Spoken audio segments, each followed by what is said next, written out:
Welcome to the Killer Innovation Show, the longest continuously produced podcast in history. Each week, Phil McKinney brings you the insights and strategies to amplify your creativity and innovation skills. Here's your host, Phil McKinney. Welcome to the Mobile Bus. We are on the road. We are in Richardson, Texas this week. This next interview addresses the topic that comes up fairly often about public-private partnerships, particularly when it comes around innovation. The guest in this interview will be Paul Voelker, who is the mayor of Richardson, Texas. Doug McDonald, who is for the city of Richardson. He's the manager of Office of Innovation and Placement Initiatives. And then Dr. Joseph Pancrazio, who is the VP of Innovation Research at UT Dallas. The topics we cover today in the interview include everything from the Richardson IQ, which is what they call the Innovation Quarter, which is a very large piece of land that Richardson is bringing together both established companies but also startups, creating an environment for innovation, around innovation. And that includes the participation from local universities.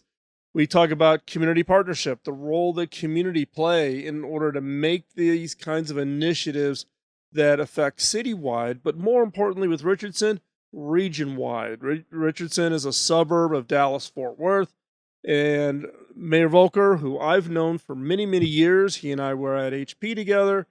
Paul is looking at his role as mayor as being regional influence, not just within the confines of the borders of the city of Richardson.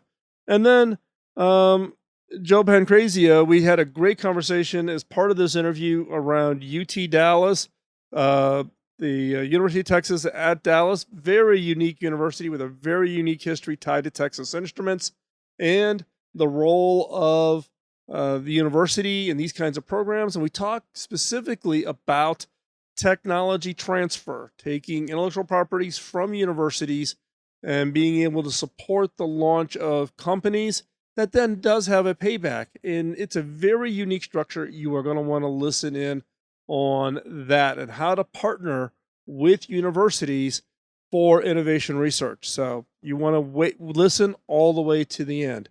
But before we jump into this episode, got a quick favor to ask: like, follow, and share. Like this episode, follow us on social media, and share with others. Let others know about what this show is about.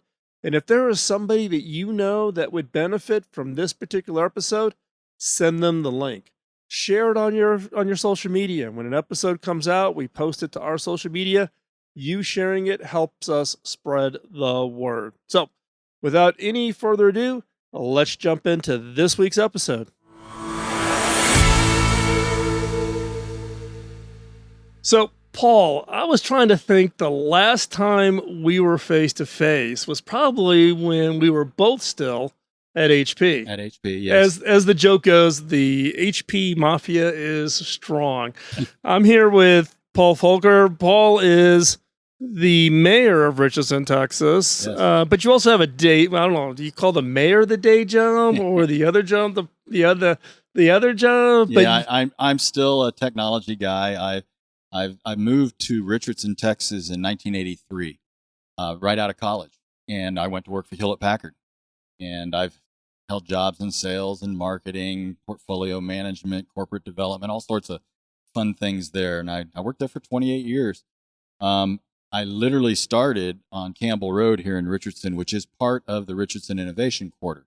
So HP was there because TI was there and Collins Radio was there and companies like Raytheon and others were all there. So the old test and measurement guys loved calling on those customers. So I've worked in this area at HP, at Ericsson, a British company called Capita, Lone Star Technologies today I'm at. So everything from telecommunications, obviously IT, outsourcing when we acquired EDS. I was one of the guys that moved over to EDS right at the acquisition. So I've been in this area for over 35 years now. It's why am I mayor? Well, the city of Richardson gave me a job, gave me my wife, my kid, my home, a career that I'm proud of. And so it's my way to give back to the community.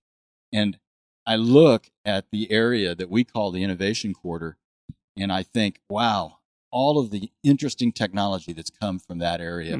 The space race, Rockwell and other companies here with the shuttle, but going way back, we're celebrating 60 plus years recently where we were the satellite beamings from Cedar Rapids, Iowa to here with voice and video. Yeah, I saw your social media post on that. It was pretty interesting when you think about some of the innovation goes way back in this area. Right. And, Apollo 11, the microwave technology that came out of Collins Radio, allowing for the television broadcasts to come from the moon, were done in this city. So there's pretty neat things historically that we're here. And we're known as the telecom corridor. And the area that's called the IQ was kind of where all the technology was done. You had your Class A office buildings all over the city and the area, but the labs, the dry and wet labs, the final assembly, some distribution, things like that were all done in this 1,200-acre area. And so it kind of, after the telecom bust, which we all got to live through, we diversified, which was good for the city to do into other industries and technologies. But that 1,200 acres was always kind of sitting there, and many of us said, it needs a new vision, it needs a new mission. So we decided, why don't we look at innovation and focus, instead of on really large companies, maybe focusing on how can we support the entrepreneurs or earlier stage companies.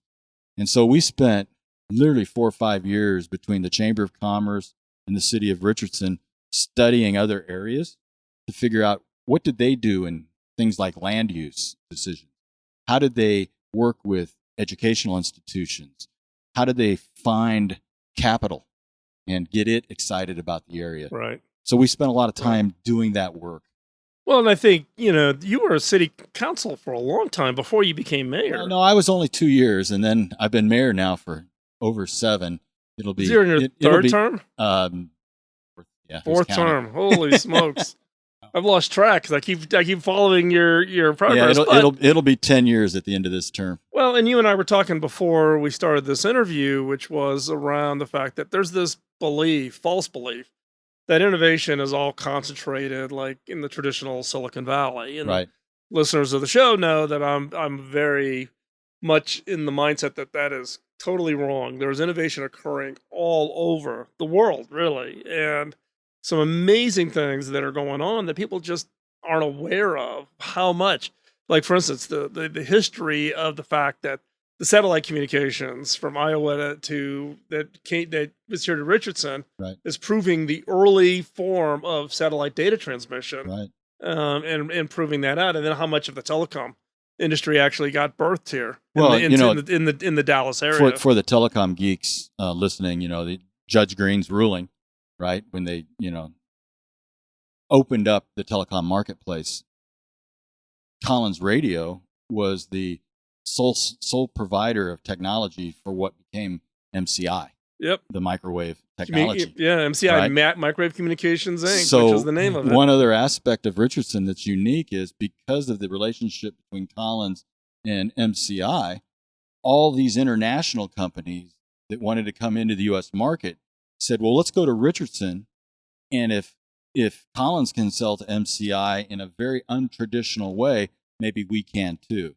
So that's how the Fujitsus and the Alcatels, the Nortels, and all those companies decided to come and put their North American headquarters.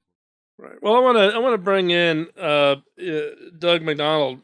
So, Doug, you're the manager of the innovation placement here. So you got the unfortunate task of taking the vision and trying to make it real. But Richardson already has had a long history of this, right? Yes. So does that make it easier or harder, given that you've got at least some name recognition out there? No, I think it makes it easier. The support of City Council to be able to kind of push this forward and continue to kind of build on the vision that was created by all of our stakeholders, all of our businesses. The mayor mentioned we spent We spent a good 2.5 years working with the property owners and the businesses to make sure this is the direction we want to take this district. And the supportive councils really kind of helped us be able to kind of spearhead that. But the history that we have here at Richardson, that's something I continually like to say when I'm talking to new businesses, trying to recruit new companies here to Richardson, is that a lot of cities, especially here in North America, have a problem trying to figure out their identity. What's unique about this area that's unique among any other places? And I think Richardson, our DNA of this kind of pioneering technology, the electronic city, as we used to call ourselves, when back in the 60s and 70s, as the telecom boom started happening, and then just kind of the evolution of that with UT Dallas being right here in our backyard, at one of the leading edge institutions here in North America, has really kind of given us a leg up. And having all that kind of background, having what's going on today in the world, makes my job a lot easier. Of doing recruitment for new businesses, doing a lot of the collaboration with a lot of our institutional partners, and just bringing in the right people and the right ingredients to help kind of build this ecosystem of innovation. Yeah, but and goes back because I don't know, it's pre-COVID. Paul and I were on the phone, and he sent me up some of the early materials around the QT. And the thing that impressed me is there's a lot of places around the world who all are trying to draw like an arbitrary line around a piece of land and saying, "Boom, innovation happens here." It doesn't work. You could prove to all these, Silicon Prairie, Urbana-Champaign, Illinois. I went to the University of Illinois in Chicago, not Urbana-Champaign, but they try to draw this boundary around Urbana-Champaign and say Silicon Prairie, right? So what? You can draw a line, put a label on it, nothing happens. Right. In this case, you're not doing that. It's different. It's a lot different. I think one of the reasons is because here in North Texas, the next 15, 20 years, we have 3 million more people coming to the Dallas-Fort Worth Metroplex. So the entire state of Arkansas is coming to North Texas. So we don't have an issue with trying to recruit folks here. They're already coming. It's more of an internal competition among our internal cities of where are they going to land here in North Texas.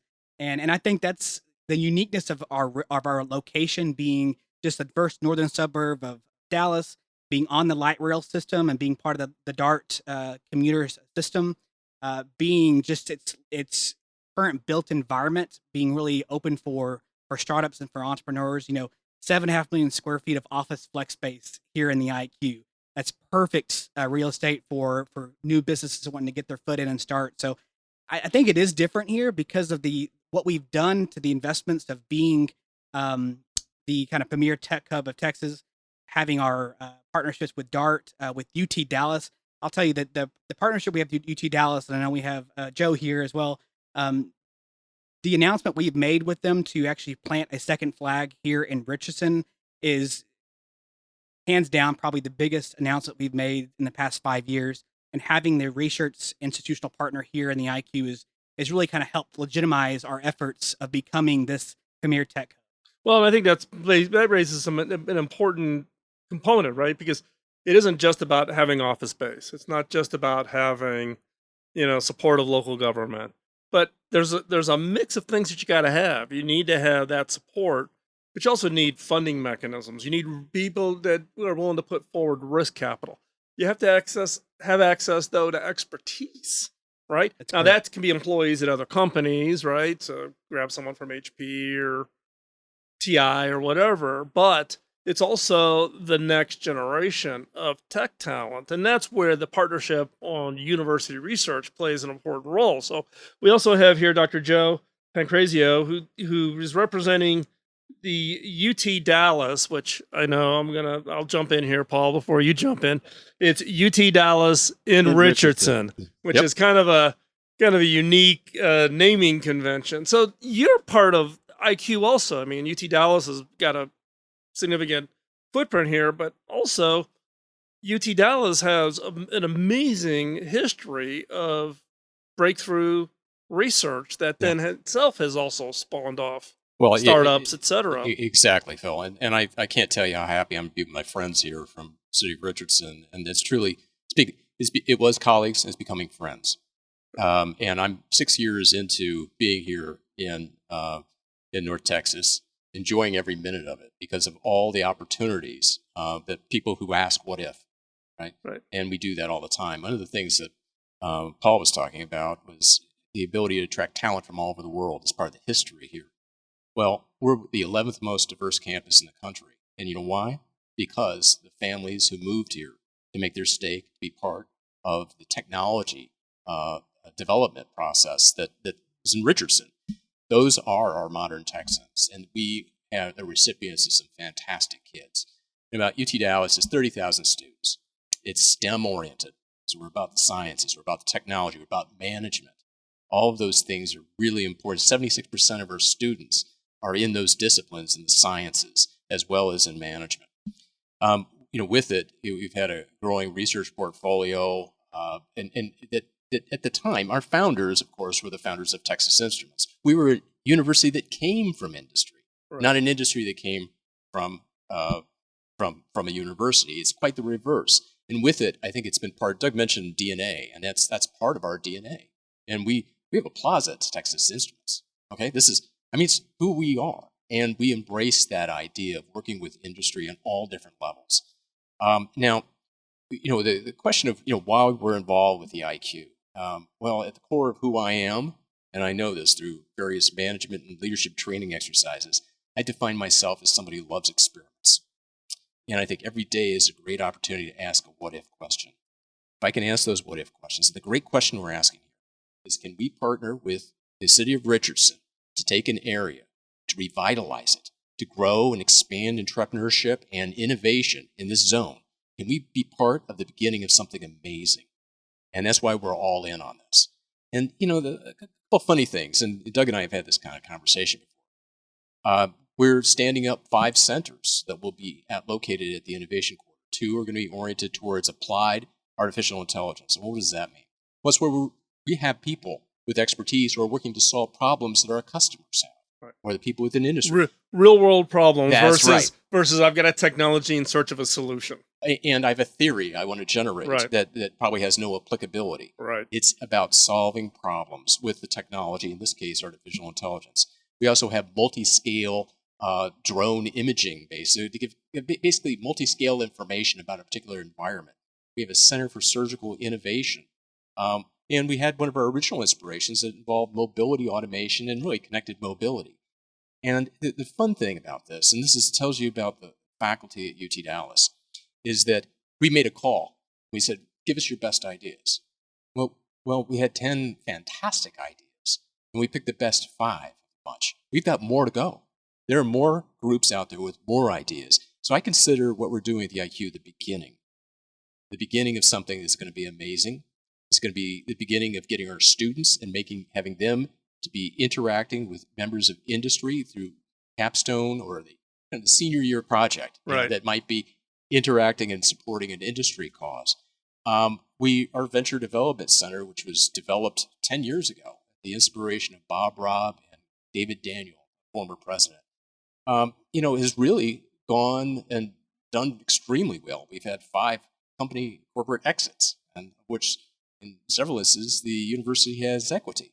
So we've grown up an awful lot, right, relative to entrepreneurship and innovation in ways that the IQ exactly is part of our larger plan. And our plan is to never have our flag set anywhere, to never let the sun set where our flag may be. We'd like to expand our footprint throughout the North Texas area, in particular at Richardson at the IQ. Yep. I think both themes here that you heard, and you touched on it. In one aspect, it is called the Innovation Quarter, that is 1,200 acres. But, and you're going to laugh when I'll show you, we actually call it this. We call it the Richardson Way. I don't know where I got that idea. Yeah, I don't know either. But the sub note to that is we plan our work and work our plan. Right. And it has to do with the people that live in the city. They're engineers. Let's be honest, right? And they want to know, what are we doing? Why are we doing it? And when are we going to do it? And then they want to measure, are you doing it? Right. Right? So that's who we are from a DNA perspective. When you look at things like the Silicon Prairie, the Electronic City, the Telecom Corridor, the IQ, they've never had actually Richardson boundaries. So even our Chamber of Commerce, which I had the pleasure of being the chairman of, we had this group that we called the technology business side. So, geez, what are we going to call this? And it's gone through 3 or 4 name changes, but it's called Tech Titans today. It's almost 400 technology companies at a regional level. Now, it's owned fiduciarily through the Richardson Chamber. A lot of the members don't even know that because we take a regional perspective. Right. And because we have so many international companies, I really do get the opportunity on a weekly basis to sit down and think of things from a city, county, state, country, and then global perspective. And we do understand that we live in a global marketplace, and we embrace that. And UT Dallas exemplifies that global marketplace. Yeah. The students there are as diverse, to your point, as possible. But even, I think, a third of your graduate students are international based. It's amazing. Yeah, it really has been fantastic. Yeah, so that brings up a point, right? Because diversity in any context, whether it's employment or it's education, as you're preparing, to graduate, as you look particularly in more advanced degrees, masters, PhDs, we're seeing more and more diversity. And it's that diversity that brings in the really great ideas because we bring our entire perspective. We all grew up different. We live different. We see problems different. It somewhat feeds into, the reason I'm here in Richardson this week is with autism. Inclusion is magical this right. week. In my argument has always been that, particularly with autism, is in the innovation and creativity space, you want people to who can look at problems differently. Yeah. Well, anybody on the spectrum, they look at everything differently. The challenge being is, as managers and leaders, we've gotten this mindset that our staff, our students are all kind of this cookie cutter. And guess what? They're not. They are not. And the smart ones figure out how to unlock that. And the same applies to the university is also how do you unlock that full potential of every student that comes into UT Dallas? Oh, that's a challenge. Probably the common denominator among all these students is that they're very bright. And especially our undergraduate population, our graduate students, of course, are excellent, but our undergrads are fantastic. And we had a poison pill years ago when we started an undergraduate. This is a great story. I mean, it was hilarious in some ways. It's diabolical. The only way we could start an undergraduate, we started as the Graduate Center of the Southwest. I'm probably, don't take me literally, I paraphrase that. But basically as a graduate school. We were allowed to create an undergraduate program, but it had to have the equal quality, that which would be at UT Austin, the premier flagship within the state. That was a poison pill. If you think about it, if you want to start, to create a startup and say your earnings must be the same as Microsoft tomorrow, at least in the academic parallel for that. Instead, we bought the talent. We found every national merit scholar. We created scholarship, fellowship programs. We gave people offers they literally could not refuse. And now we have close to 200 national merit scholars. That's a big number for a university, a colossal big number. You mean like a big number for Texas? No, I'm talking a big number for the world. And with it, we have fantastic students. Back when we used to do these SATs, ACTs, I think that's kind of going by the way the dinosaur is lately. But when we were doing those kinds of benchmarks, our students had median scores that were either above Rice or right below Rice, right, and ahead of UT Austin. We bought the talent, we created a culture of excellence, and people flock to that culture, especially when you have a diverse and inclusive environment. I love the fact that they don't have a football team. Chess team, we got a chess team. As a mayor, I would rather not have to deal with that. But they do have the world-class chess team, and they recruit from all over the world for those chess players. But to your point about the diversity, whether it's autism and living with so many engineers my entire life, I know for a fact that a third of them probably were on an Asperger's type person. I always joke about looking at my shoes or your shoes to see how assertive a software developer might be. But that diversity is, as I mentioned, not just in our workforce, but in our neighborhoods. So I tell businesses when I talk to them about coming here, you'll have that diverse talent that thinks different, that approaches problems different in your business. But guess what? You can tag your marketing team to start thinking, well, geez, will that what we build work in other places. And you only have to go across the street to find out one of the multitudes of countries and ethnic backgrounds that we have here to test things. So it's really a benefit in multiple ways. Yeah. Hey, and Doug, one of the questions I wanted to ask, right? Because, again, you're the one trying to stitch this whole thing together, right? Is, there's a lot that has to come together. We talked about it before. It's not just, having local government support or having a great research institute. You got to have risk capital. You've got to get the students to want to stay in the area to contribute back. So I'm going to put you on the spot here. What's missing from the IQ today? If you had to think about the one thing that you don't have today that you wish you had, that would kind of like really, light the afterburners. What's the one thing you don't have at IQ yet? I think probably one of the biggest obstacles that we have right now in terms of selling the vision is having a kind of major hub that we can actually showcase. When you get off the train, you can see, hey, you're in a unique area. You're in the front door of the innovation district. That's something we've been working really hard on. I joke about this during that kind of heat of COVID when everything was shut down. We're talking to Joe through our first kind of Zoom calls, and Joe says, hey, talking about these hubs and kind of a clubhouse for innovation. You got this building over here sitting that's kind of vacant. Why don't you let us come over and just occupy it, and then we'll bring in some university talent over there. And from that one small conversation. Doug, Doug, what I said is, give it to me, give it to me, give it to me, give it to me, give it to me, give it to me, give it to me. And I think we kind of did. Yeah. I know. So it just wish came true. Yeah. So it's been fantastic. It heavily has, and how quickly it's moved with two large institutions to so get you need this that thing. magnet. You do. You needed that magnet of some kind. You do, and I think we're going to be opening this facility back in probably February, March timeframe, and I think that's going to give us a really good test case of what we're going to be able to produce in terms of collaboration, in terms of partnerships, in terms of bringing the right people to the place to help kind of build this out. Another piece we're doing right now is at our Arapahoe Center Station. I mentioned we're part of the Dallas area rapid transit system. We have 4 light rail stations. We have the new Silver Line coming through. It's going to have a station at UT Dallas. We'll be connecting to our Red Line light rail. So in terms of mass transit, we're a very well connected city. And at our Arapahoe Center Station is actually the front door to the innovation. So right now, you get off the station, you kind of see a surface parking lot, you see some transit activity. But there's not that kind of sense of arrival.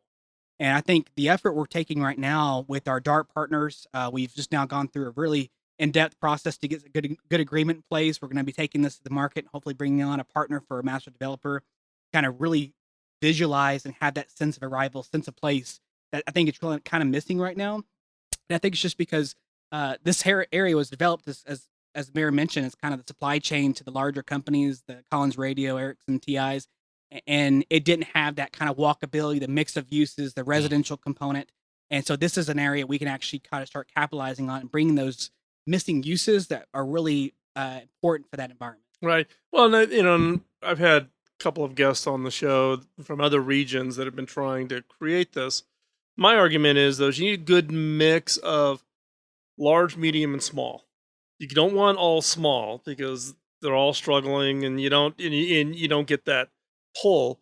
Medium and large are looking to the smaller companies to be the sparks. Yeah.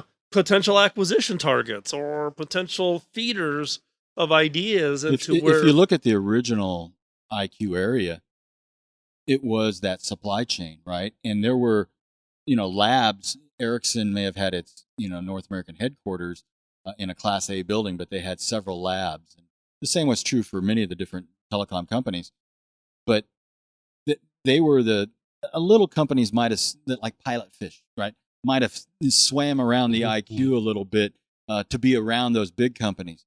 What's really cool about the new thinking is it's those pilot fish that are every bit as important as the big whale. Right. So yeah, the whales are important. Scale is important. I want a mix of all of those, but I want to incent those early stage innovation type companies that the big guys are going to say, hold it, I need to be around listening to what's going on at the IQ. Because to your point, it might be research, it might be an acquisition, it might be, just quite candidly, you and I have been through, I don't know how many different types of products that we've decided not to do, right?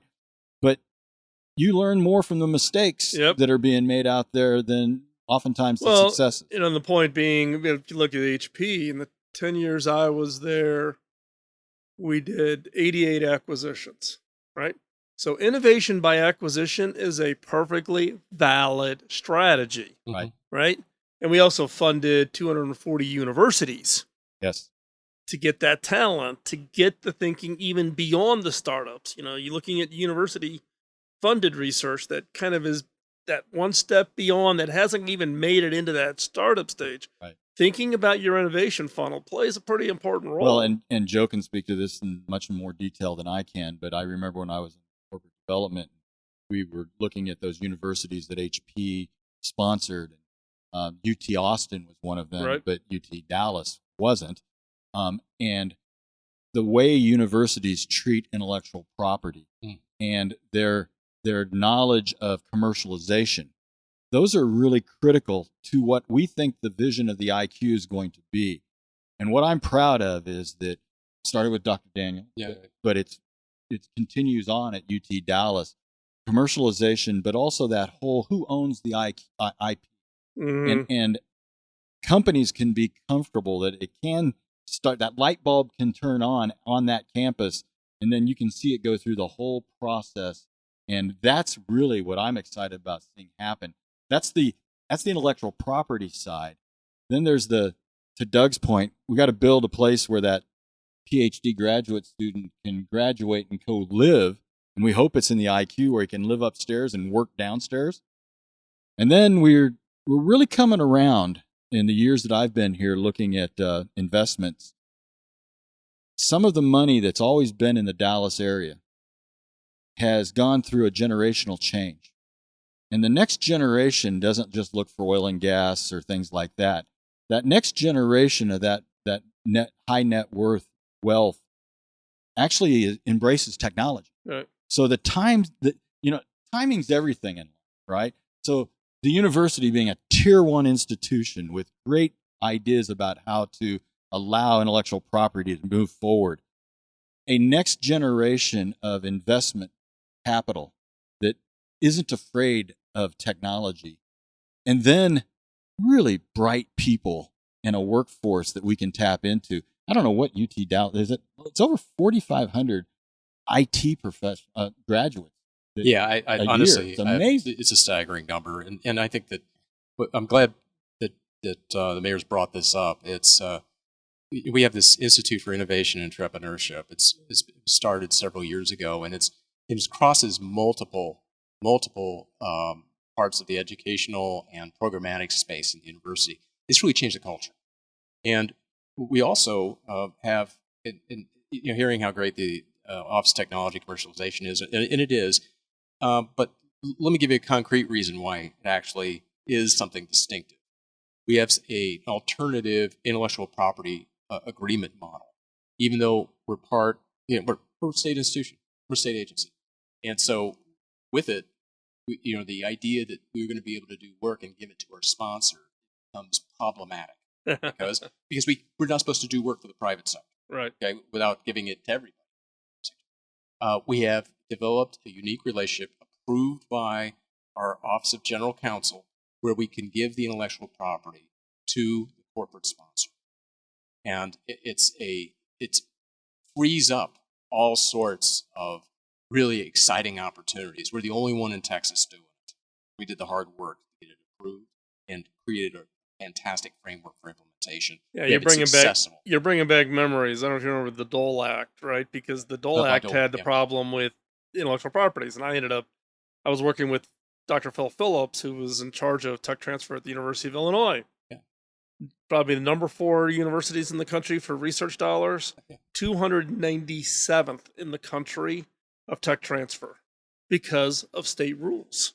That barred the state rules and the culture too. I mean, culture, because professors are like, that's a conflict of interest. I'm not going to get involved in that. That's So think of it this way: we take people that are at prime, the creative abilities. We tell them, you know what? You're going to work on a company and corporate stuff. Do that. That's not going to count for your promotion and tenure. Tenure, theoretically, is a lifetime job. So you're going to mess with that now? Okay, that's the ivory tower model. Right, And exactly. we're beyond that. We have a culture where we respect and we include considerations of what impact you have in your science and technology, That's a and big, we reward it. And so that is it's perfect. it is exactly the way you need a great tier 1 research institution to be your partner, okay? And to be a partner, we've reached a point now, Phil. We've reached a point now where great universities can no longer stand up and say, "We're great, give us money." Right. We have to say, now, what's your value? But this also plays out though with this issue of the being co-resident though in something like the IQ. It's not Absolutely. separate. It's not like I got to go drive an hour away to go have a conversation with researchers. They're actually, 15 here. feet away, Co-located. or we're in the restaurant together. We run into each other. The serendipity effect, which is really the spark that drives a lot of innovation efforts. That's exactly right. It's like dealing with large companies or large institutions, universities. Oftentimes you don't know what door to go into. Right.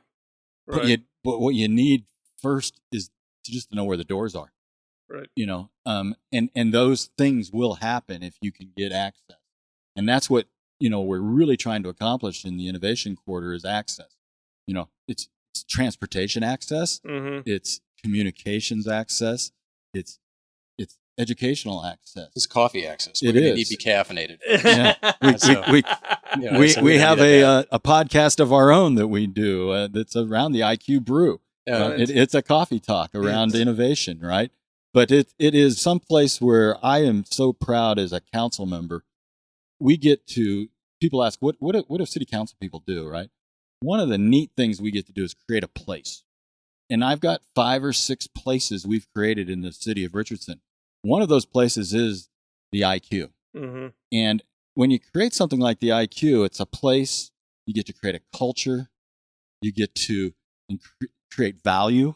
Mm-hmm. And I'm not afraid to say we also get to create wealth. Yep. Because that's what drives a lot of these innovative ideas is that opportunity to have that creation of wealth, which gets reinvested back into the institutions, into new companies, Exactly. into that workforce that we keep producing that are highly educated and need a place to go. So that's the vision. The point that I point out to people with regards to that reinvestment opportunity is if you think about Silicon Valley, the number 1 private donator to UC Berkeley. Any idea who it is?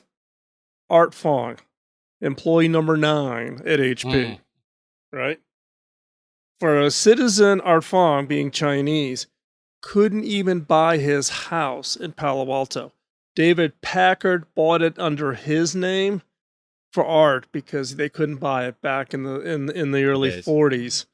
For HP, but Art turned around and reinvested. You think about the number of students that have come out of UC Berkeley that have spawned other companies. It is this payback effect. You incentivize, you reward, you recognize, and it comes back. But you got to be willing. This is generational. Right. I think part of the challenge we have as a society is we're thinking short term. What am I going to get next month? What am I going to get next quarter? These are long-term committed efforts. The bet that the 3 of the founders of TI made in creating UT Dallas was that long-term investment view. The Art Collinses of the world, coming from Cedar Rapids, Iowa, down to Richardson to create a second plant for redundancy and other aspects of technology they wanted to go explore. It's amazing that if a very good friend of mine who will probably listen to this podcast, he knows what I'm going to talk about. We've spent a lot of time looking at the DNA of the area. Where did people start to work at? What universities did they come from? What companies did they go to work for? What companies did they start? It's a fascinating thing. And when we looked at the research that many of the consultants we hired to do for the IQ, we looked at best in class. So we said, how did Silicon Valley and relationships with Stanford, or in Boston with relationships with MIT and others, Research Triangle Park. We looked at in places in the UK and around the world, and we really wanted to understand what success looked like, and that's what we're really trying to create here. Right. As we wrap this up, I wanted to thank all three of you for spending the time today. And I'm anxious to be able to actually get to talk to more people over the next couple of days here in Richardson. So thanks again for joining us. Absolutely. Thank you. Yeah, thank you. It's Appreciate fantastic. it.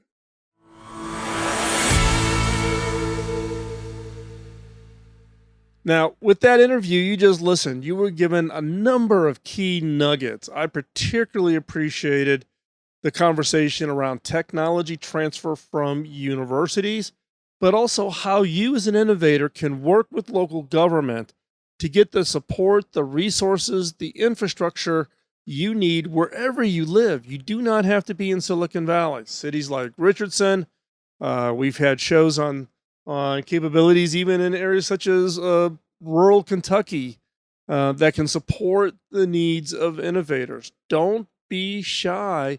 Reach out, build those relationships with local communities, your local government, with local universities. It takes a village, it takes a community to bring innovations to fruition and create those local jobs that are just so important.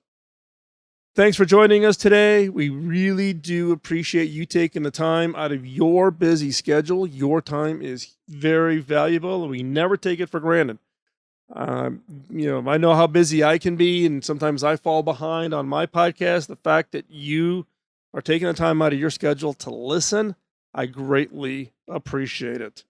So how are we doing? Give us some feedback. We are running a series of shows here with interviews with outside guests, particularly here in Richardson, Texas, which is one of our first stops of being on the road, looking for local innovators that have interesting stories, things that they're doing that I think are just interesting to me and I believe would be interesting to you, and give you some insights and maybe even give you some ideas or some suggestions with regards to your own efforts. So how are we doing? Give us some feedback. Post a comment on anywhere where you get your podcast.